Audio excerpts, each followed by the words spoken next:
Longevity Junkie is presented to you by our friends at Acast. What's up, Longevity Junkie? It's time to get your fix. I'm Buck Joffrey, former board-certified surgeon, serial entrepreneur, professional investor, and most importantly, a health-conscious hedonist. And I am Nikki Lee. I am an actress, model, and honestly, the longevity junkie. So we are coming to you today from not so sunny Montecito, California, but that's okay. It's still Montecito, California. Could be worse places to do this show from, and we are at my house. Yeah, which is a lovely house. Well, by thank the way. you. Yeah. Of course. And coming up on the show is our usual catch-up of our journey as longevity hackers, essential health news, and we're going to talk two major pillars of longevity, diet and exercise, with the astounding Layne Norton. Yeah, Layne is awesome. I follow him on Instagram. I mean, he's a seriously smart dude. And So do millions of others. Yeah, kind of like you. Yeah. Right. But before we go any further, you had a really cool trip, which I've been wanting to ask you about, and I just want to save it for, on screen. I thought you were just being rude. No. I'm just kidding. So tell me, you went to Egypt. I did. Okay, what'd you do? Oh my God, what didn't I do, honestly? Well, I was there for just about 2 weeks, which is a long time to spend anywhere, right? Yeah, but we did so much. I mean, I can't even tell you how many temples I stepped inside. At least, I feel like at least about 7 or 8. We did a Nile cruise, which was really awesome. We were with this incredible tour guide that made us feel super safe with Captivating Egypt Tours, which I definitely recommend if anyone is ever trying to go to Egypt in any capacity. But wow, I guess the question is, what I'm really interested in is those deities. I think you were trying to conjure up deities, right? So, maybe. I want to hear deities. Okay. Well, so we were really blessed and also paid the money to have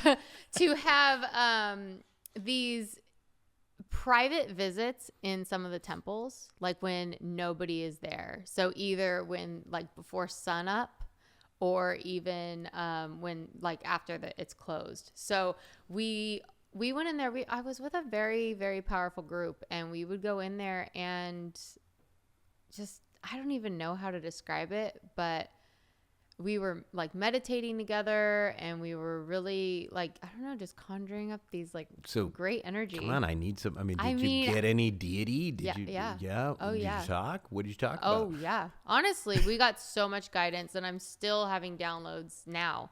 If anyone is interested in Egypt gods or deities or whatever, then Sekhmet came through. Goddess Isis came through. Sekhmet is a god. Okay.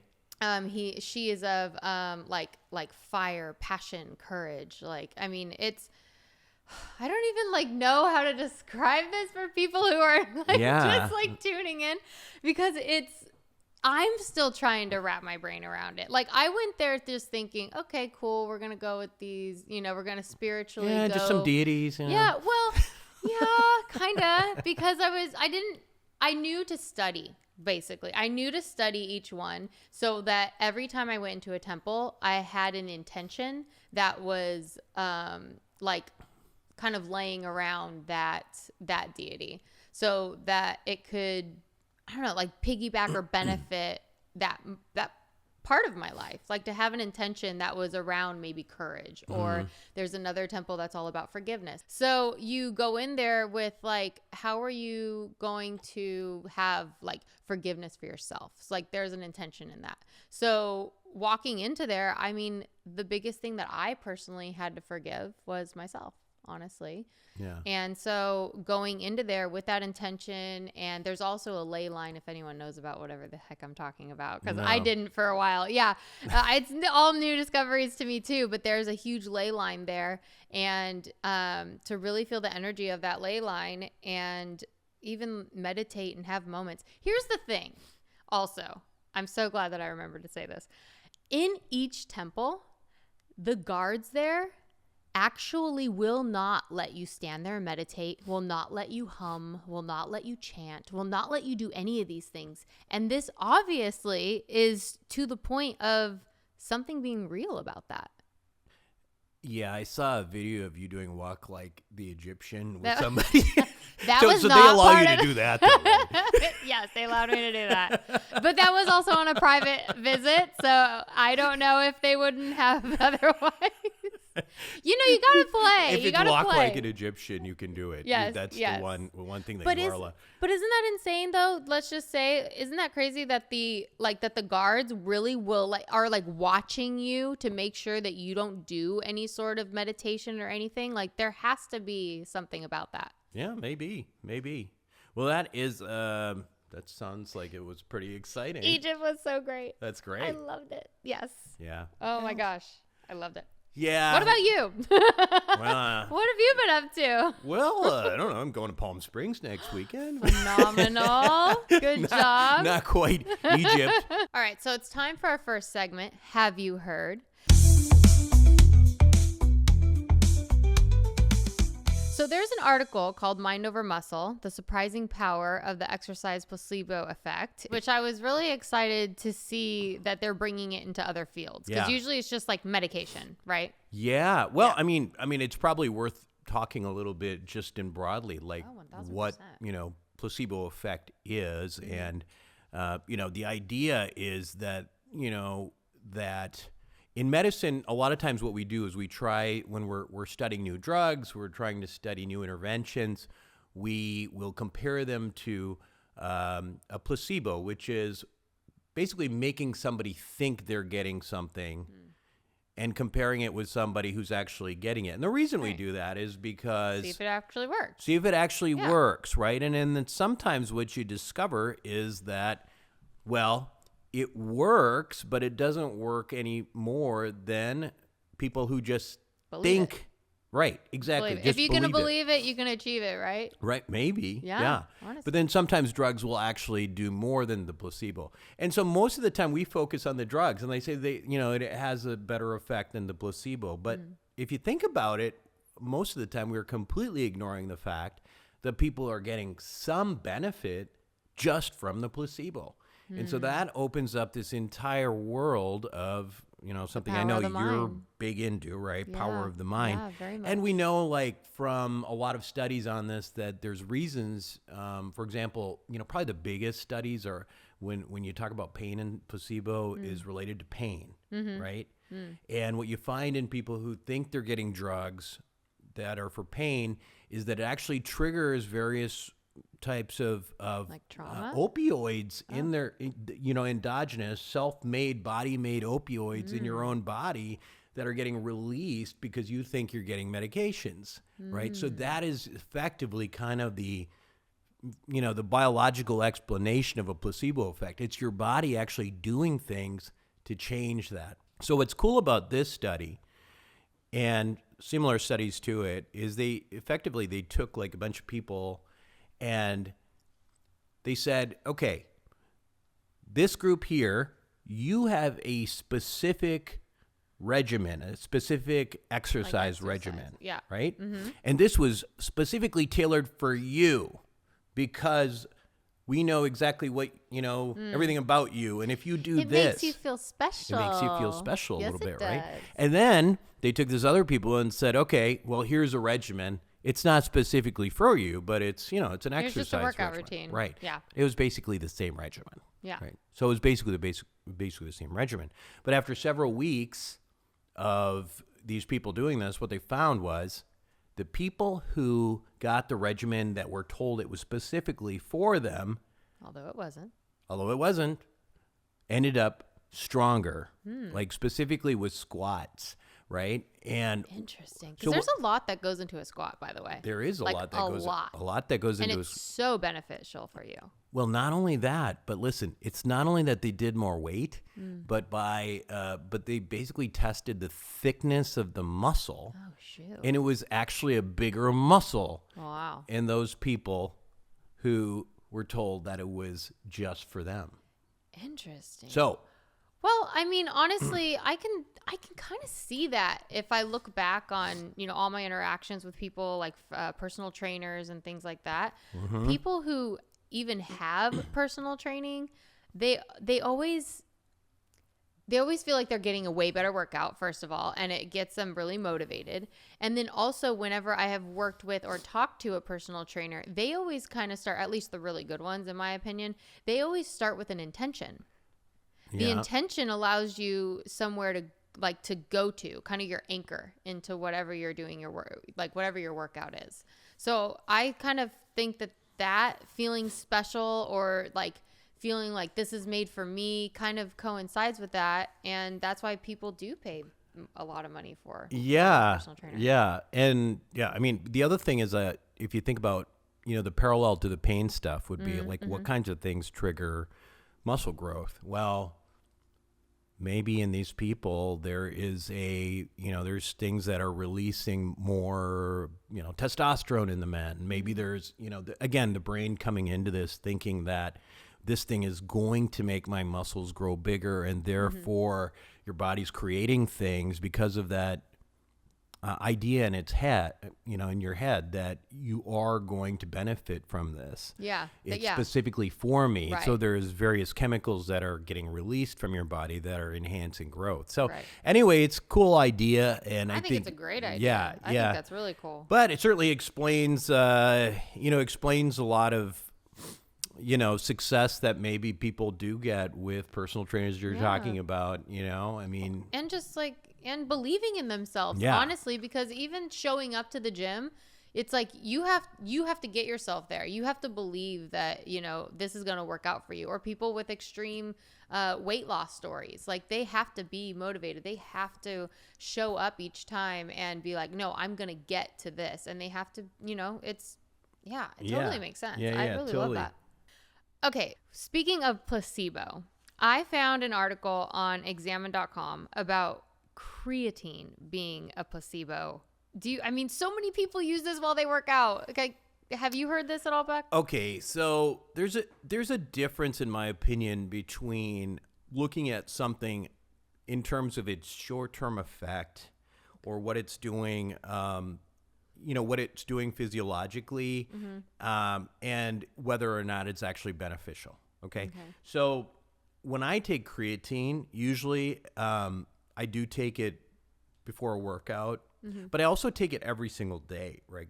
Creatine actually has shown to have significant benefits for brain health as well. Okay. Right? Like memory and stuff, yeah, right? Memory and okay, stuff I've heard as well. about that. Yeah, and I think when you have like a single study that's basically talking about how it may not be beneficial in sort of improving your workout, I'm not that impressed by it. Okay. And in reality, you're not doing any harm to yourself. Creatine is quite good for you, and there's a lot of brain health benefit. Right. So, yeah, I mean, I do think that, let me give you another example, right? There's all sorts of these medications that people are using for aging, right? NMN, rapamycin's the one that we've talked about before.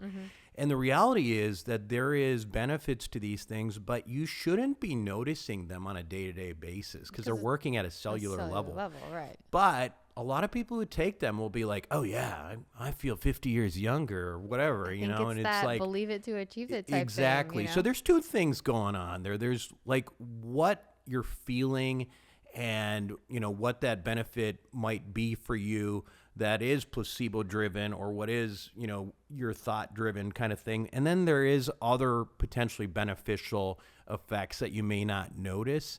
And I think in creatine's case, I don't, for me, I know there's a lot of benefits for it outside of that workout boost. Right. So for me, my take is keep taking it. Keep taking creatine. Yeah. Because, if you're, and it's, it really, this is so funny that it really all just comes down to both articles. It's just about what you believe. Yeah. Yeah. I think that's great. Yeah. There is at least in terms of like how you, well, I should take that back because I was going to say it's how you initially feel about it. But in the case of the muscle one, you're actually seeing muscle growth. But then the muscle growth thing too is like, is that because people who thought they were going to get better results were actually pushing harder? And when they're pushing harder, they're getting more hypertrophy. You know what I mean? So there's a lot of elements to it. Pushing harder in like terms of effort? Yeah. Yeah. Well, I mean, yeah, if they really think that something's tailored to them, I mean, I guess it depends on which team we're talking about. But if they really feel like something's going to happen, you know, they're excited and they're going to show up and they're like, I'm going to do this. This is my chance to do it. Right. Yeah. So. But yeah, I don't think placebo, just because something shows it's not necessarily better in one context doesn't negate it entirely as something that's beneficial. Okay, because I thought we were going to have like a devastated CrossFit community. I mean, they're already dealing with like neck pain, 2 hernias, a divorce, and now a bruised ego. So, ouch. You know. That sounds like me, and I'm not even in CrossFit. It's okay. Just go to Palm Springs. I'm just going to go to CrossFit. I'm going to go to Palm Springs. Find the sun. I'm just going to find the sun. We'll be right back after these messages.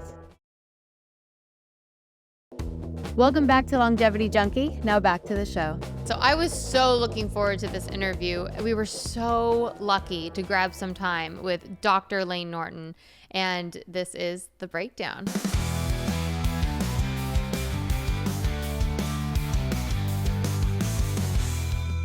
So we're super lucky here to have Dr. Layne Norton, PhD, on the show today. Layne is a master fitness coach, founder of Bio Layne. He's also a successful bodybuilder, power lifter, and actually I don't know if it's current, but a world record in squats in 2015. Layne, welcome to the show, man. Yeah, welcome. Thanks for having me, guys. Appreciate it. Is there anything you haven't done, man? I mean, this is pretty impressive. Quite the resume. Figured out how to say no to really hard stuff. Oh, okay. Well, luckily you didn't say no to us. So, so I got to tell you, the thing is, and I, you know, you've got a PhD in nutritional sciences, and I find this as a physician, I'm a biochemistry undergraduate degree, and I have an MD at a neurosurgery residency, plastics residency.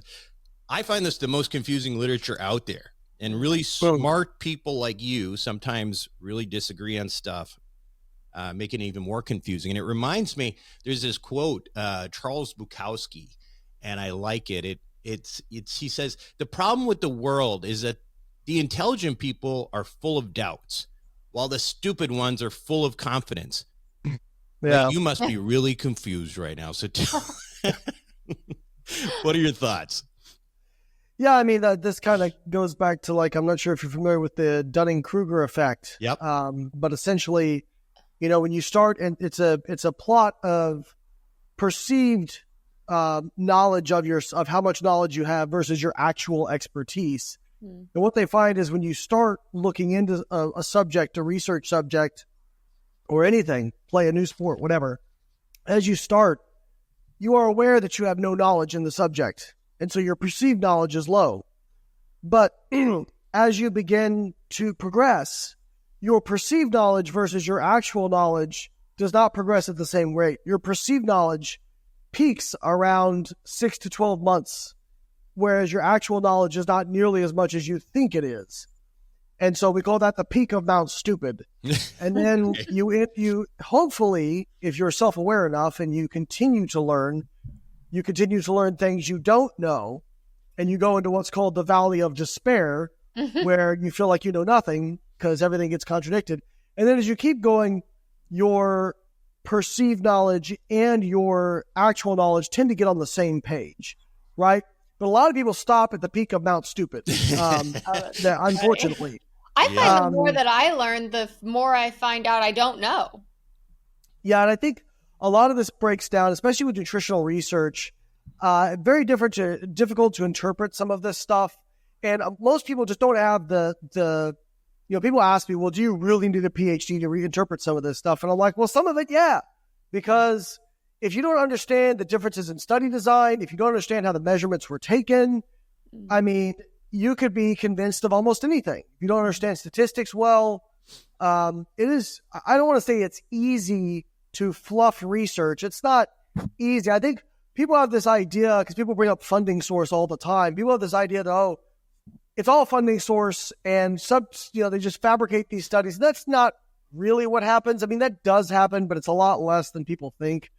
What tends to happen is people design research, especially researchers who may have a preconceived bias, to find what they want to find. And typically when I see a research study that I'm like, I see the claim that's made on social media or I see on the news, if I go, that doesn't seem right, almost without fail, I can go into the methods and go, oh yeah, of course, this is why they found this, right?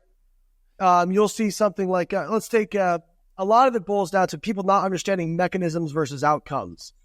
You can always find a biochemical mechanism to support whatever narrative you want to push. So let's take, I saw online one time somebody said, well, you don't want to drink coffee because coffee has caffeine. Caffeine raises your cortisol, and cortisol is going to cause you to store belly fat. Okay? Well, there's a logical thread that you can follow with that. And somebody who sounds smart and has a PhD, this person happened to have it in psychiatry, but still having a PhD, you can say, wow, that makes a lot of sense. Well, that's a mechanism. What if we actually go and look at human studies where they give caffeine in a normal dose? What happens to levels of body fat? Because isn't that what we care about, right? Mm-hmm. Rather than speculative mechanism. And when we look at it, it's either a neutral or positive effect on body fat, meaning people lose fat, like a small amount. Right. And so the way I describe it to people is when you're looking at outcomes, when you're looking at human outcomes, which is like, for example, risk of cardiovascular disease, insulin sensitivity, body fat gain or loss, like these sorts of things, when you're looking at outcomes, you're looking at the summation of hundreds, if not thousands, of different biochemical mechanisms that are summing up to an outcome. For example, aspirin we know is an anticoagulant. People take baby aspirins to prevent heart attacks. It's been shown very clearly it is an anticoagulant. But did you know it also activates procoagulant pathways? But the difference is, obviously, the anticoagulant effects are more powerful than the procoagulant effects because overall it's a procoagulant. Right. So the way I describe it is outcomes are like a mutual fund, whereas mechanisms are like single stocks. So what a lot of these influencers do is they go, the equivalent of going, you don't want to invest in this mutual fund. Look at these two stocks in this mutual fund that are down by 20%. While not telling you that overall the mutual fund is up by 25%. What do I care about? Those two stocks that are performing well, or the fact that overall this mutual fund with hundreds of funds inside of it is killing it? Yeah. You care about the fact that the mutual fund is killing it. It's just to support their narrative. I think the issue is there's a lot of conspiratorial stuff in this space. People talking about how really, throwing the baby out with the bathwater, PhDs, MDs, whoever, experts are completely full of crap, and that they're all funded, they're all making money because of this stuff. You don't know how many times I have gotten that just talking about, statins or cholesterol, stuff like that. Oh yeah, you're getting paid. Like I'm getting paid by, somebody for a statin or something like that. It's complete nonsense. But, I want to make sure we shift to some of these things that people would. Can I touch on that just real quick though? Because I think that's really important. Yeah. So what I tell people is, are there some bad actors out there? For sure. And you can find that in any field. But just say, well, all these scientists are paid off. Okay, what you're saying, when you're saying, like, for people as an example, people say, well, they're repressing a cure for cancer, or they're not showing you this because they want to keep you sick. Yeah, so what you're saying is basically all scientists are pieces of shit, is what you're saying. Right. Because you're telling me that no scientists have loved ones that have cancer, who have cardiovascular disease, who are obese. You're telling me that they're going to keep this from their loved ones? Really? There's an amount of money you think that could buy them out? Really? And I like what, Neil deGrasse Tyson said when he was talking to Joe Rogan. He was kind of like, think about how hard it is for a person to keep just a normal secret. Okay? Now think about like one of the juiciest secrets in history, and that tens or hundreds of thousands of people would have to be in on it. Like, sorry, government is not that well organized, and there's no organization that's that well organized to keep this stuff hidden. And again, my friend Joseph Zundel, who's a cancer biologist, his mom died from cancer. It's the whole reason he got into cancer research. There is no amount of money you could ever offer that guy to hide some kind of cure for cancer. Right. The problem is this stuff's complicated, and people don't like dealing in nuance and complication, and so black and white stuff just sells. Well, and again, that goes back to, in certain influencers, if they can make it super simplistic, it makes it very convincing, right? Like you give a very clear thing and you say, well, gosh, the answer's right here, and they're not telling you about it because they have some other agenda, and that drives me freaking crazy. But anyway, let's go into the science of it. Yeah, exactly. All right. So I want to, you obviously are the guy to ask when it comes to nutrition. So I want to focus on two things that people obviously care about a lot. And those are, weight loss and also building muscle. So, okay. So I'm going to ask you a very basic question. I kind of know what you're going to say, but if you want to lose weight, what should your diet look like? So in order to lose weight, we need to consume less calories than we expend. That is, people will argue that, but that is the core of things. You don't, and people don't. First off, let me give it a little bit of background. So calories are not a molecule or anything you can look at in a microscope. We're talking about energy, right? It's like measuring speed, right? Okay, so calories are literally interchangeable with the term energy. And they refer to the potential energy in the chemical bonds of food that is liberated and captured through the process of metabolism, right? That's the whole reason metabolism exists, is to capture this energy so we can use it to power our bodies. Okay. These are carbons, hydrogens, oxygens, these bonds. You ingest carbons into your body. They don't flutter off into oblivion. And by the same token, if you need energy, your body cannot create it out of nothing. It has to come from somewhere. And so your body's stored repository for energy is body fat. And much of that is because you can actually store more energy. You can store more energy per unit volume using fat than you can with any other kind of nutrient that we know of. So you need to eat less calories than you expend. Right. But here's the thing. People don't like this advice because there's inherent personal responsibility there, but also because it just seems too simple. People go, well, it can't be that simple. Just because something is simple, people confuse simple with easy. Just because something is simple in concept does not make it easy in execution. All we need to do is, I'm going to use another financial example. I think I read somewhere that 80% of Americans could not write a $5,000 check if they had to. Well, in order to save money, you need to earn more than you spend.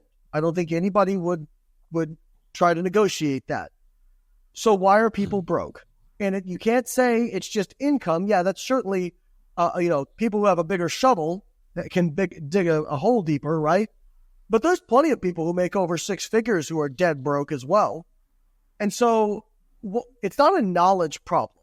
The problem is not a knowledge problem. It is an execution problem and a behavior problem. So if you want to lose weight, you want to lose fat, you've got to eat less calories than you burn. Okay, so let me just play devil's advocate a little bit. It's not really devil's advocate because I think you'll agree with me on this, that you have you are a guy who builds a lot of muscle, right? And you burn more than your typical person because your muscles burn a lot. There is certain types of food that are going to help you build muscle and therefore burn more calories, correct? So I guess my point is simply this, is that there's no question what you're saying is accurate in the short term. Like if you want to lose weight, you got to have a calorie, deficiency, right? Mm-hmm. But in the long term, if somebody's thinking, okay, well, how do I plan my macronutrients so that if I am exercising, so I'm doing the right things, that I'm actually headed in the right direction to change my metabolism so that my burning is more, so I can burn more fat. So how do you look at it then from a macronutrient standpoint? Because at that point, it's not a simple equation of calories in, calories out, right? Well, no, it still is. And I'll explain why. Right. So okay. If we're talking calories out, what we're talking about is your total daily energy expenditure, which is made up of essentially a couple different buckets. Sure. So you've got And you're right, lean mass predicts about 90% of the variance in people's basal metabolic rate, which is the first bucket. Mm-hmm. So your basal metabolic rate is the cost of keeping the lights on, essentially. So just to run your body, run your heart, your brain, your organ systems. So BMR is what we would measure if you were just laying down breathing. That's it, right? So that's, if you did that all day, that's the energy you burn. And for most people, that's around 50 to 70% of their total daily energy expenditure. Then you've also got your physical activity, which falls into two buckets, purposeful and non-purposeful physical activity. So purposeful physical activity is exercise, right? Non-purposeful is something we call NEAT, which is non-exercise activity thermogenesis, which is like I'm moving my hands around and stuff and fidgeting, pacing. Those are NEAT. And actually that ends up, believe it or not, making up a pretty good portion of our daily energy expenditure, and it tends to be the bulk from the physical activity side, and it's something that's very modifiable as well. People don't realize it, that's one of the things they see with people who are obese resistant is they tend, if they overeat, they tend to just spontaneously become more active without even realizing it. So somebody you might know, like somebody who, like if they eat a big meal, they start sweating, they get real fidgety, they feel like they got to go move around. That's kind of your classic phenotype. So we have those, we have basal metabolic rate, we have physical activity with the two different variants, and then we have our thermic effect of food, which is, you don't just get all the nutrients or all the calories out of the food you eat. You have to input some energy to get energy out of those.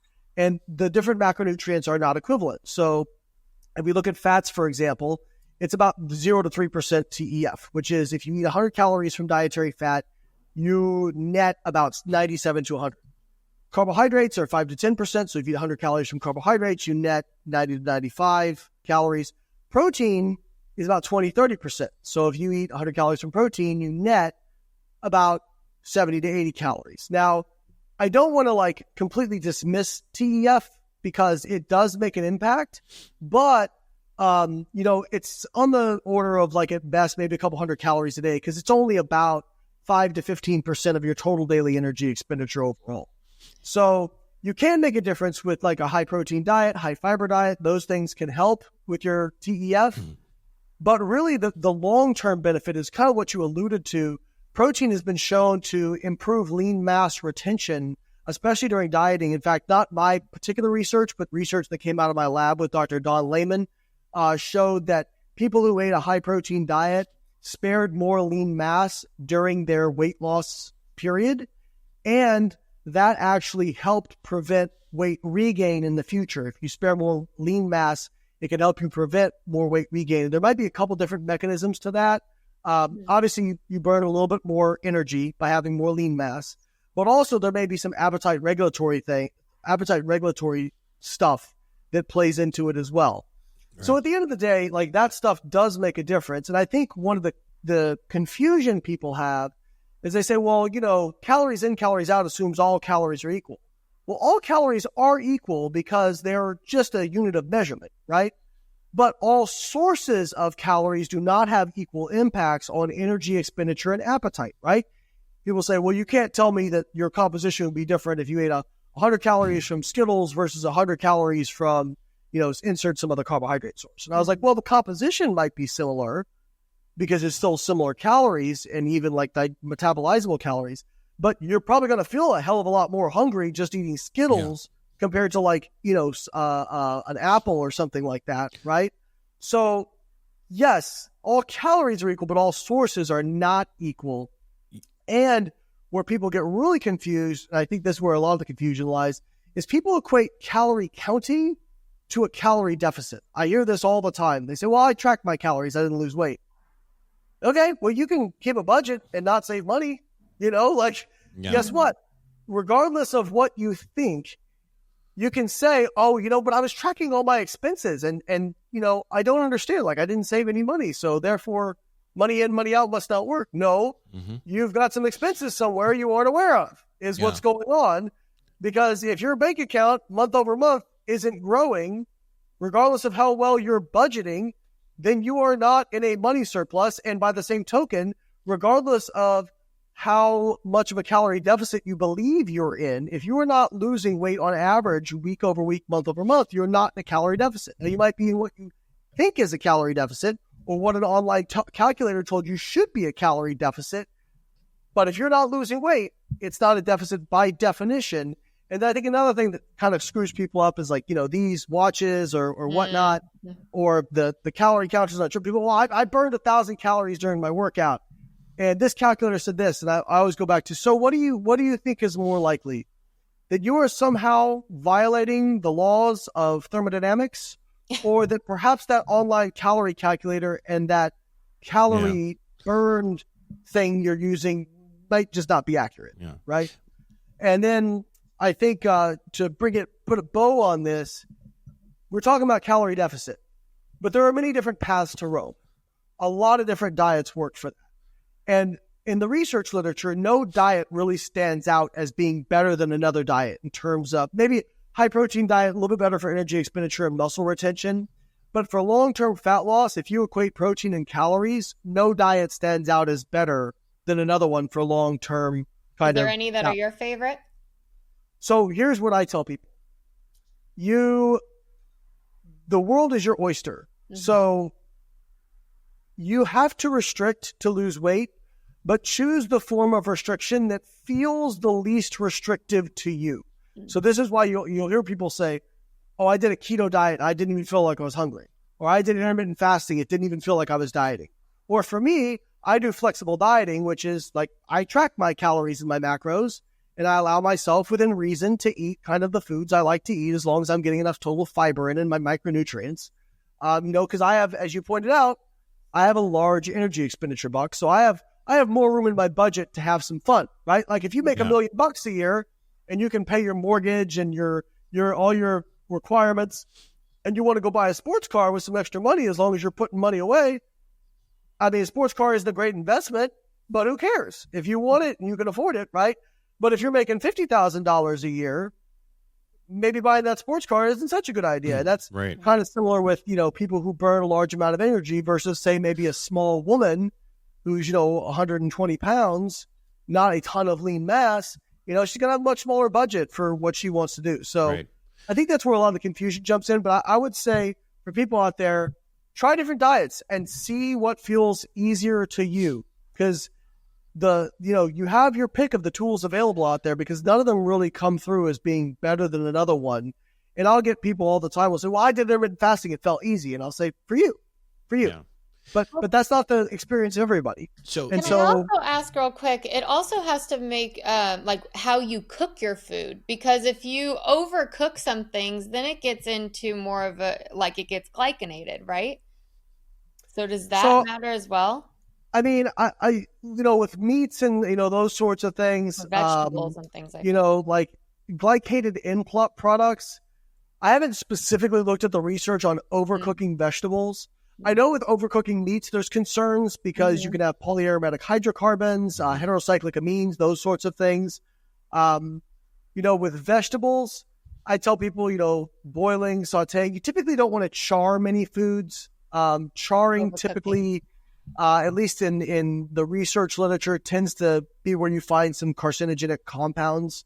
But again, like I always tell people, I think people get way too caught up in single meals, single foods. You got to look at this as a holistic diet, right? Like I don't always make the theoretical best choice in my diet, right? Like I might go out and watch the sunset and enjoy a glass of bourbon or something like that.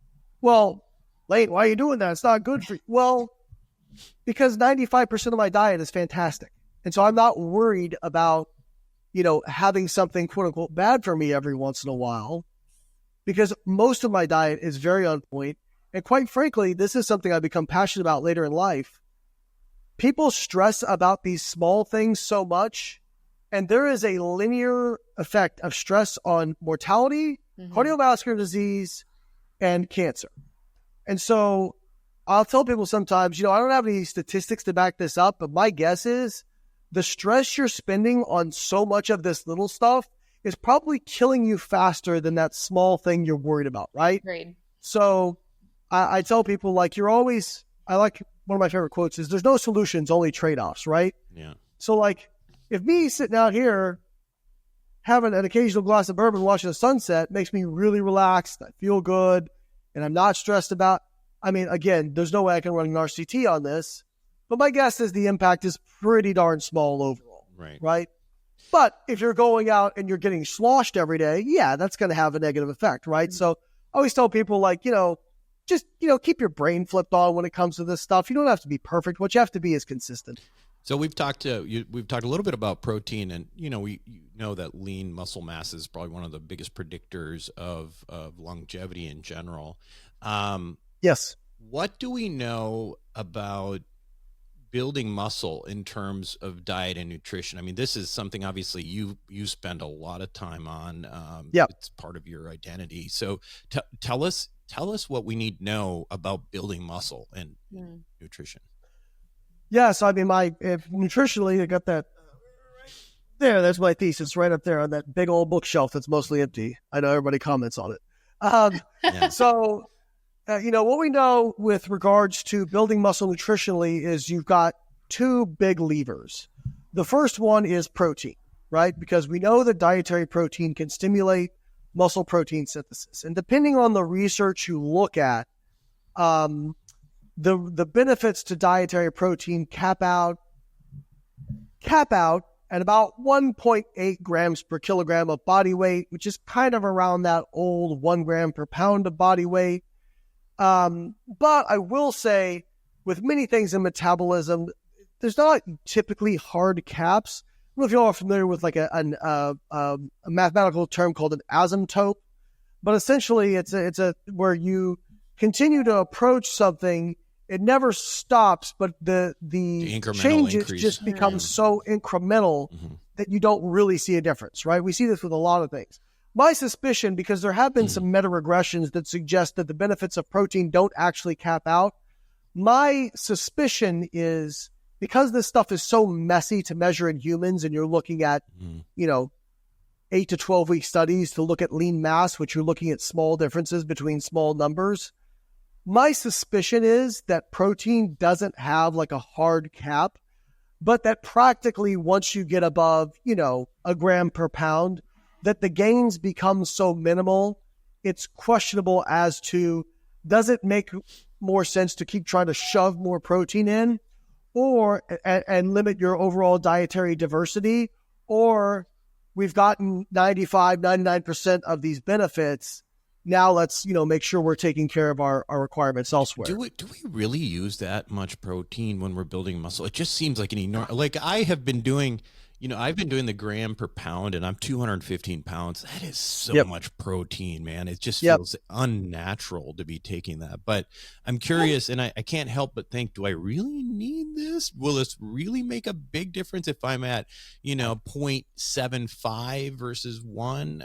I'm just curious on your take on that. Big difference for that intake? I'd say probably not, right? So, I'm kind of an abnormality, right? I still compete in powerlifting. I compete in bodybuilding. I want to be the biggest, most muscular, strong human being I can be, drug free, and so I push protein, right? I'm up around 250 grams of protein a day, right? Right. But your question is interesting, because the question is, does the body use that much protein to build muscle? Right. So the answer is no, but you require a disproportionate amount of protein to stimulate the process of building protein to actually happen. So what I mean by that is, some people have said, well, if you look at how much protein you can, it actually takes, if you look at how many amino acids you can deposit in muscle tissue per day, it's on the order of 5 to 10 grams per day. So if we know that all you need to be in a positive nitrogen balance is around 0.8 grams per kilogram of protein, which is less than half a gram per pound, right? Then why can't you just put 10 grams on top of that and be done? Well, because to stimulate and maximize the protein synthetic response, you require a disproportionate amount of protein present at a meal to get that response. Now, what about so there is some literature. I know that I believe this was part of some of the research you were doing too. Let me give real quick. Let me give one more financial example, right? Okay. So a lot of times, if you want to grow your business, right? Let's say you're making $100,000 a year, and your expenses are $20,000. So business taking home $80,000. If you want to get to $10 million, you think, well, I can just, match my expenses and go up. But no, a lot of times it requires a disproportionate amount of expenses to get to that level of revenue, right? So anyway, that's a little financial example. Or you could become one of my investors in one of my private equity funds. Okay. Good segue. Way to slip that in there. No. So what I wanted to get at too, though, is that specifically because what you're talking about is sort of this critical mass of protein that is needed to stimulate growth. And I know there has been some research, and I think you were also involved with some of this research. Maybe I read about this with branched chain amino acids, leucine, lysine, specific amino acids that seem to be involved with that trigger of muscle growth. Can you talk, because if that were the case, wouldn't you need just sort of disproportional amounts of that to trigger and then, and call it a day? Yeah. So that's that guy sitting right there. Yeah. Right. Okay. So yeah, the amino acid that appears to be responsible for probably about 80 to 90% of the protein synthetic response is the amino acid called leucine. But in research studies, and it is a pretty consistent effect, right? So for example, we did a study where we gave whey protein or wheat protein, same total protein, same calories, and we saw a much greater response of whey protein for protein synthesis than wheat. But when we added leucine to the wheat protein to match the leucine content of whey protein, the responses were exactly the same. So it does appear that it is leucine that does that, but they've done studies where they try to provide supplemental leucine and it doesn't appear to build muscle, which may seem very, quite dichotomous, right? Like that appears to be kind of like a weird dichotomy. Well, the problem is you need the other amino acids present in the right amounts to continue growing muscle tissue. And if you have enough of those present, you're probably getting enough total protein, enough total leucine anyway.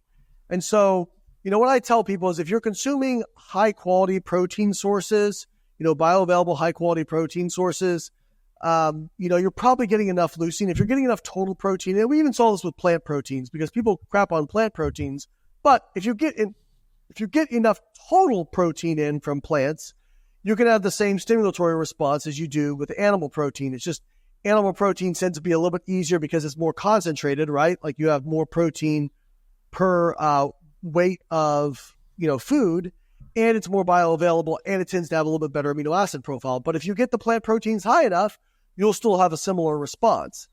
And so I think that when it comes to protein, supplementing with leucine or branched amino acids, I think is probably not really warranted. And that's something I did change my mind on over the last 20 years. Because I actually used to sell a branched amino acid supplement, branched chain used to be part of a supplement I sold with a previous supplement company about 7 years ago. And now in our current company, we don't sell anymore just because I looked at the weight of evidence and just, it doesn't seem to do anything in isolation. So it is important as a part of an overall diet. You need enough leucine in those meals to stimulate muscle protein synthesis. But again, if you're consuming enough dietary protein from good sources, you're going to get that leucine along with the other amino acids that it's needed to actually build that new tissue. There are very differing perspectives from some pretty smart people like Peter Attia on one side, Dr. Walter Longo on the other, David Sinclair, about the long-term effects on longevity of high protein diets.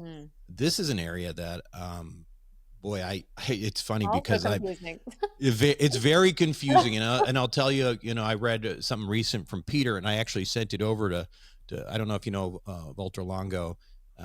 He's not personally, but I know of him. Yes, but I sent it over to Walter, and he had sort of a violent reaction to it. And but both of them I respect a great deal. And again, this is where the confusion ends up being. But what's your take on longevity and high protein diets? Yeah, so I've seen some of Walter's research. A lot of it is in animal models, and then they did do some epidemiology in humans.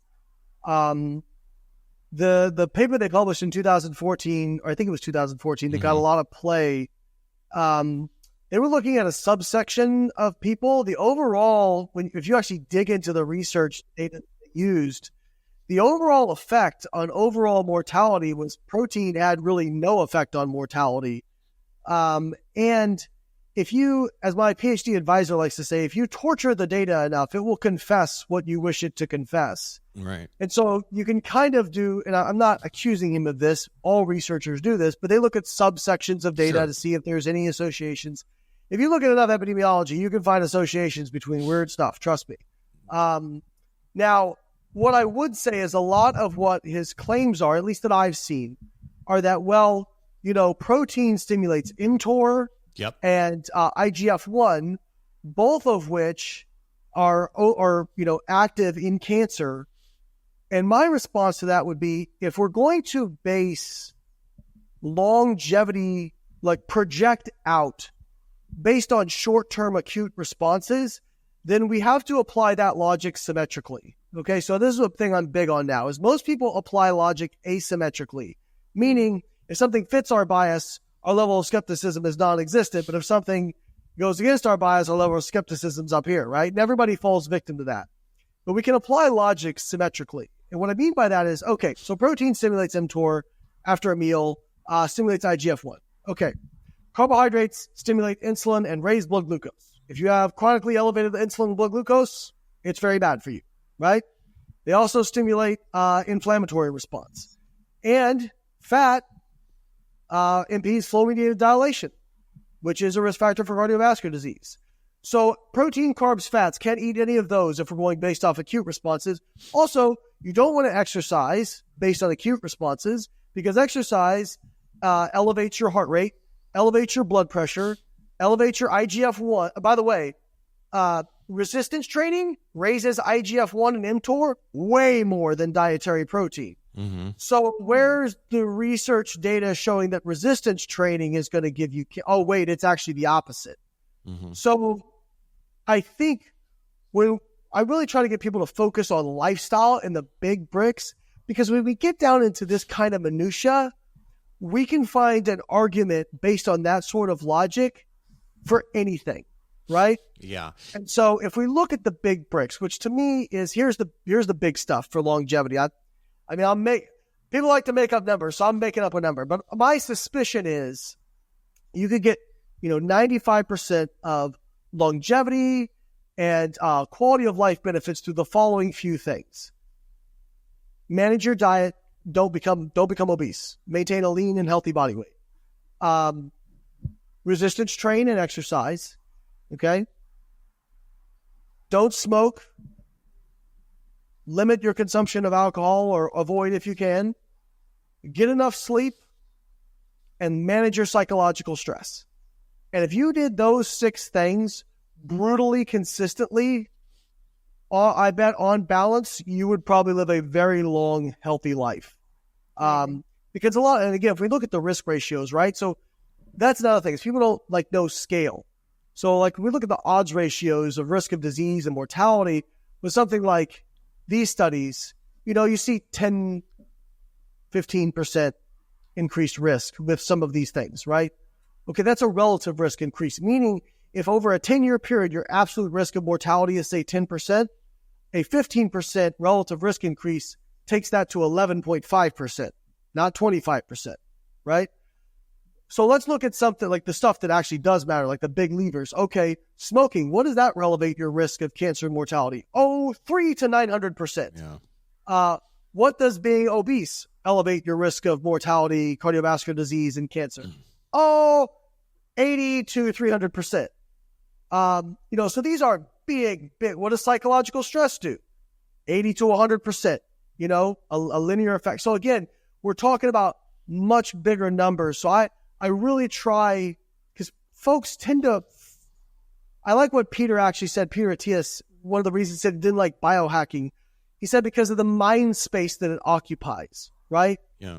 Because when you don't give people all the information about, hey, maybe this thing raises risk, but then you don't tell them that it's actually a really small elevation of risk versus something else, people, it's like the argument I'll tell people will make up fear-based content around like diet soda, for example, right? and I'll show them this research. They go, well, isn't it better that everybody just drinks water? I'm like, you're making the wrong inference. You're thinking if you demonize soda and diet soda, that people will drink water. And what's actually likely to happen is people go, you know what? I could never just drink water, so I'm just going to drink regular soda since diet soda is just as bad for me. And it's like, no, diet soda would be a much better choice than regular soda, like based on all the human randomized control trials. So let's not like take this tool out of people's hands, right? Let's give people the actual evidence, but that's not as sexy. Let's talk about fasting. Okay. I know this is another area. So there's a couple different kinds of fasting, and it's interesting because, I was doing a short window, less than 8 hour fasting for like 3 years or whatever. And I found it for me, actually, it seemed to be beneficial in terms of, some weight loss and so on and so forth. I personally actually stopped that recently in part because some of the data that came out from the American Heart Association suggesting shorter windows, like 8 hours or less. Now, you can argue this is not a particularly good study, but it did show almost a doubling in cardiovascular death, which I wasn't going to ignore. And then I brought this up again to our Walter Longo to get his take. And Walter sent me a couple papers on that were not recent. They were just 3 or 4 years ago on skipping breakfast. Skipping breakfast actually is associated with which I guess in this case is sort of like that's how most people who are doing the short windows are doing it, right? They're skipping breakfast. But he showed he sent me some articles. One big meta-analysis showing increases in hypertension, and then another meta-analysis showing significant increases, I think 20% increase in cardiovascular disease. So I'm just curious on your whole take on the reason I want to bring this up is because it's such a thing right now. And it is a very confusing thing. And there is a difference between, intermittent fasting, as we call it, versus people who are fasting for multiple days at a time. Sure. To get different benefits. So I want to get your take on that. So I'll start off by saying, I'm going to hopefully show how unbiased I can be, because of all the groups that really make me annoyed. Intermittent fasting people tend to be the most smug of all of them. Well, you love Dr. Fung. I would love, my ego would love to just take the football and spike it, right? Yeah. But let's actually break this down. So first off, I'll say if you go based on epidemiology, like just for stuff, you end up running around in circles because, okay, well, if I do this, it raises this risk. But then when I do the other thing, it raises this risk, right? And I think there was a study that actually showed that eating anything at any time raised the risk of colorectal cancer, right? So, and that 100% mortality risk of eating at some point. Everyone who eats dying dies at some point. Yeah. So I think what I would say is the following. So regards to that study specifically that you brought up that got a lot of play, I think probably like 6 or 9 months ago, about the risk, about an 80% increased risk from narrowing food windows for heart disease. So here's what I'll say about that. It is important to point out that these were not people who identified as doing intermittent fasting, right? These were people who identified that they had shortened eating windows. And so what you see is people who skip breakfast tend to have lower overall diet quality. And it doesn't say anything about like how many overall calories they consume. I mean, again, like this is an anecdote, but my dad has never eaten breakfast and my dad is overweight, right? He probably eats most of his food in about an 8 hour window, to be quite honest with you, an 8 or 9 hour window, right? So I think we got to be careful with how much stock we put in epidemiology. So if we look at the randomized control trials, right, looking at intermittent fasting as a tool for weight loss, we see people improve their insulin sensitivity. We see they improve their markers of glycemia. We say they improve all these different metabolic markers of cardiovascular health. And so to me, I just look at it as a tool to manage body weight and all the benefits therein. As far as cardiovascular disease risk, it'd be hard for me to kind of speculate on a mechanism between how shortening feeding windows would cause that, right? I really do think that this is just simply a marker of a poor overall diet quality, right? Whereas like another example of that is I don't think red meat inherently is bad for you necessarily. I think fatty cuts of red meat are high in saturated fat, raise LDL cholesterol, and of course we know the risks associated with that. But like red meat in and of itself, people who eat more red meat in these epidemiology studies, it actually just ends up being a good marker for poor diet quality because most of the red meat they're eating is processed and a lot of times from like fast food stuff, right? Like these aren't people eating like lean, sirloin, that sort of, they're eating, very fatty cuts of meat. A lot of times it's just ground chuck that's, 30% fat, right?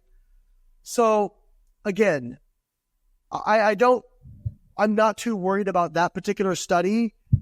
I think, if somebody likes intermittent fasting, it can be a useful tool for controlling their body fat. But when we look at, a lot of people go to the other extreme where they're like, well, intermittent fasting is the best thing for, all these different things. And we actually now, if you look at the most tightly controlled human randomized controlled trials where they equate calories, they equate protein, they monitor the subjects, they don't see differences in pretty much anything compared to just normal dieting with calorie restriction compared to same weekly calories for intermittent fasting. And they even did that, like they did one study with alternate day fasting and showed very similar results. Actually, alternate day fasting did show a little bit less lean mass at the end of the study, which can kind of make a little bit of sense. Yeah, I think people who are doing, 8-hour windows for the first time or shorter than 8-hour windows are probably inherently reducing the amount of calories they're taking in. And if you're reducing the number of calories you're taking in, you're almost certainly going to improve your insulin sensitivity and any number of other metabolic markers. So I can see how you would sort of think that has something magical to do with the 8-hour window, but I don't think that that's probably the case. And on the flip side of it, I don't know. Although I completely agree with you on those studies, I don't take them too, I also don't want to be flippant about them because if you show a 92% increase in cardiovascular mortality, even if it's a poor study, I'm going to say, well, maybe it's not worth it for me. But that's kind of what I would, my take on that. Let me address that just real quick because I think when it comes to epidemiology, here's what I'll tell you when I'm convinced, okay? Mm-hmm. So, for example, let's take the example of red meat. If you look at the risk of red meat and cancer, it's all over the place. It's like quite a few studies say yes, some studies say no. And I don't want to go too far into it because I know we're running out of time, but when they equate essentially for diet quality by looking at number of fruits and vegetables servings, the association of red meat with cancer goes away when you account for overall diet quality and fruit and vegetable intake. But if we look at something like dietary fiber, if we do a forest plot of dietary fiber studies and looking at benefits, mortality, reduces the risk of mortality, cardiovascular disease, cancer, versus no benefit or, a risk factor, it's not like they're all over the place. They're all on this side, right? Like they're all on the side of benefit. And usually in the dose response effect. So for me to be pretty convinced by epidemiology, first off, it has to be very, very consistent. And I want to see a dose response, right? And we see that with dietary fiber. Again, I'll go back, there was a study that came out from the NutriSante cohort out of France a few years ago that I think they concluded that aspartame was associated with an increased risk of cancer. Well, I looked at the actual raw data and it was associated with people who consumed nothing versus a low to moderate amount, but then the risk actually went down in the highest consumers, the highest tertile. And so I'm not aware of many things that are carcinogenic at a low to moderate dose, but then not carcinogenic at a high dose, right? And so when I look at that, I go, that's some kind of data artifact. I don't really know what it means, right? Because we expect a dose response. Smoking is a dose response. The people who smoke more, their risk of cancer and cardiovascular disease goes up. And so that's where I become, I get more convinced. But again, I don't want to say you're not doing the wrong thing by not doing intermittent fasting, especially since it is just a tool to control calorie intake. I think what a lot of people think about intermittent fasting is, oh, well, this guy said it activates autophagy mode, and that's going to make me live forever.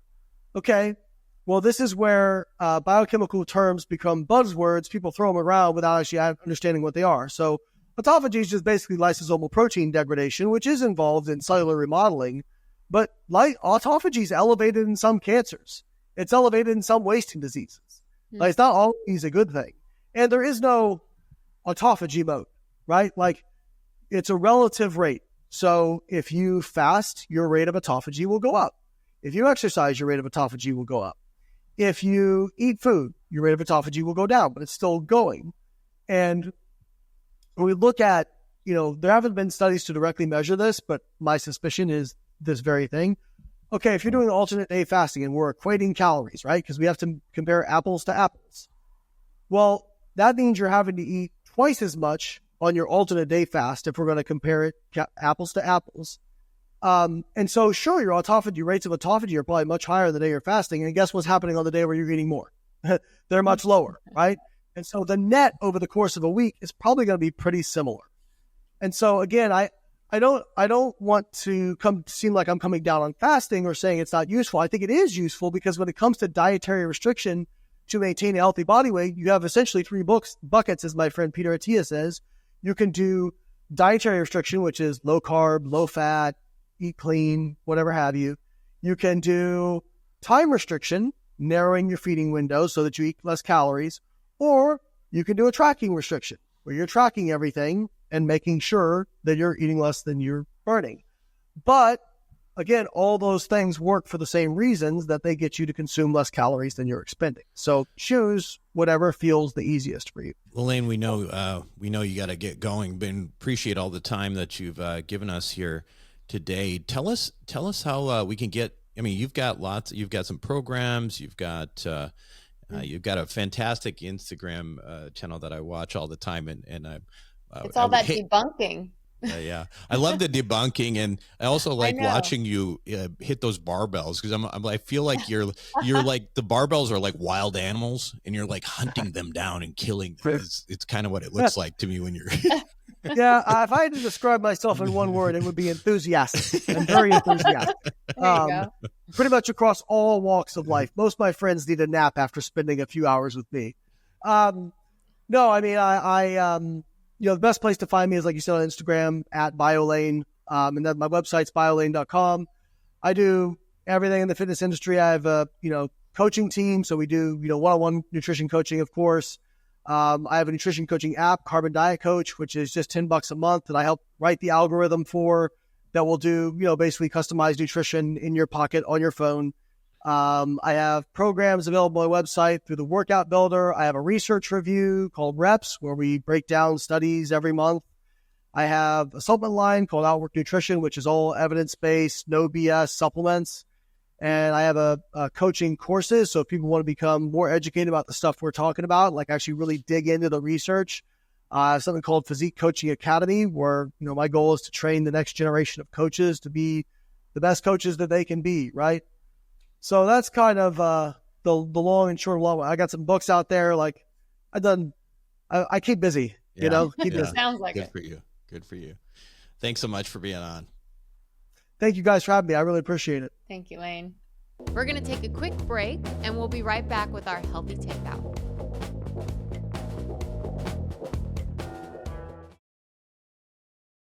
Welcome back, longevity junkies. Wow, that was an incredible interview. And the thing is, again, nutrition in particular, I mean, exercise is kind of, I think there's a lot more science. Nutrition, the science is all over the place because, first of all, it's very difficult research to do. Second of all, again, there's really, really smart people who completely and utterly disagree with each other on some of these things.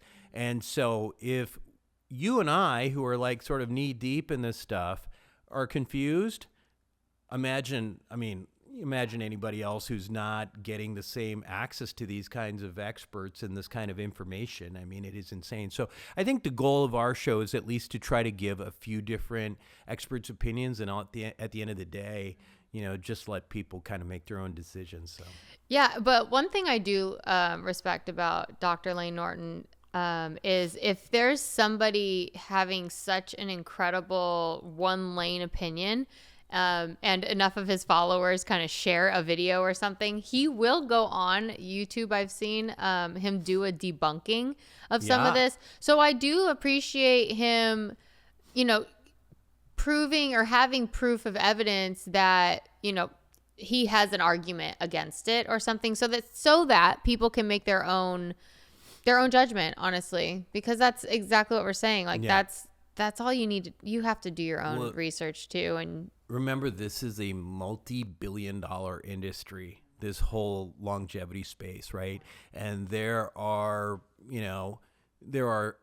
experts everywhere, right? And I'm not saying you have to have an MD or a PhD to be an expert, but I mean, listen, everybody and their mother has an opinion on what you're supposed to do and comes up with some sort of special diet or gives you information. It's at least useful to have somebody like Layne to give you what the science says. And that's what we need to try to keep doing. So great show. Nikki, I'm sure you've got some, exotic place to go. I'm off to Palm Springs. Why don't you go ahead and read us out? Longevity Junkie is created by Dr. Buck Joffrey and Timothy Fonara. It is executive produced by me, Nikki Lee, Buck Joffrey, and Timothy Fonara. The show is produced by Pretty Fast. Original music by Alloy Tracks. We're distributed by our friends at Acast, and we'll see you next time.